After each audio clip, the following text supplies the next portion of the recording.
ለመሸሽ ሩጫ ዝናብ ሲመታኝ ምናምን እንዴት ነሽ? ሰላም እንዴት ነህ? ሰላም እግዚአብሔር ሰላም ሰላም እንዴት ነሽ?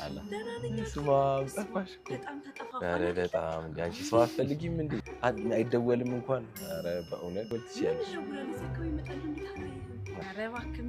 እጅ ለእጅ ተያዝ እንዴ? ይሄ ቆሮቆራም ጸጉሯን ነካት። ድካም ድካም ድካም ስፖርት ወንበር ይላል። ስፖርት ተስፋፋም በሀገራችን ደንደን አረፍ ማለት ነው የሚያዋጣው። የታባቱ ምንድነው ሚላት? እናንተ ወሬያችሁን አውሩ፣ እኔ ዕውቀት ገበያለሁ። በቃ የልጅ ልፈንክተው እንግዲህ አትጥፊ አንተ የመላጦቹ የልጅ ልጅ ልጅ ልጅ ልጅ የወረኛ ኧረ ጭራሽ ነው ማለት ሰላም ነው አይደል? ሰላም። አረ ደህና ነው። አሁን ነው ያሳዘነው። በጠፋሽ እኮ አንተ ራስ ጠፋ። አይደወልም እንዴ? ልጅ ግን መኪና የማይገዛልሽ። አረ ምን ይገዛልኛል? እሱን ባክቶ በዚህ በጣም አላስብ